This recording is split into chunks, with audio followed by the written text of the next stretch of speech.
It is day 3 at COP29 summit in Baku in Azerbaijan. Developing countries and small island leaders, small island states, their leaders, they are hoping for big commitments from the rich industrialized nations there that are the biggest historical contributors to global warming. Many of them, are still producers of fossil fuels. Some small island states have made a fervent appeal for climate action.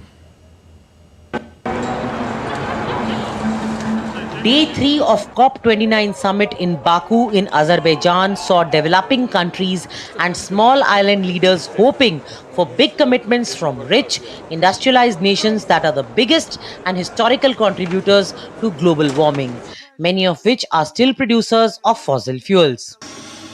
For the sake of those most vulnerable, we must set a path forward that aligns with the urgent realities we face. My country is ready, again, to play its part. The question remains, are we ready to act decisively and collaboratively for future generations? I thank you.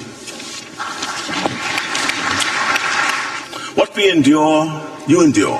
What we lose, you lose. And if we fail to act, it will be our children and grandchildren who bear the burden, their dreams reduced to memories of what could have been because of what we have saved.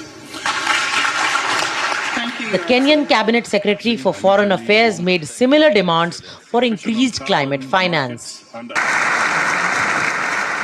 Echoing their concerns, the United Nations Secretary General Antonio Guterres told small island leaders at COP29 on Wednesday that they have every right to be angry. You have every right to be angry, and I am too.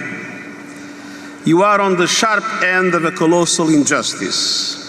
An injustice that sees the very future of your islands threatened by rising seas. Your people pounded by record hurricanes. Your economies torn apart. On the other hand, the Italian Prime Minister Giorgia Meloni called for a balanced energy mix that will include gas, biofuel and other resources during the transition to cleaner energy. Global GDP will double in the next decade. This will boost energy consumption, also considering the increasing demand for artificial intelligence development. We need a balanced energy mix to enhance the transition process. We must use all available technologies, not only renewables, but also gas, biofuels, hydrogen, CO2 capture, and in future, nuclear fusion. Similarly, the United States climate envoy said that there is a clear choice between a safer, cleaner, fairer future and a dirtier, more dangerous and more expensive one. We have a clear choice between a safer, cleaner, fairer future and a dirtier, more dangerous and more expensive one. We know what to do. Let's get to work. Let's get it done.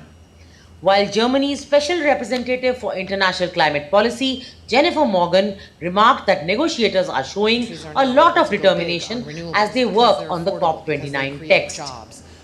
Bureau Report, DD India.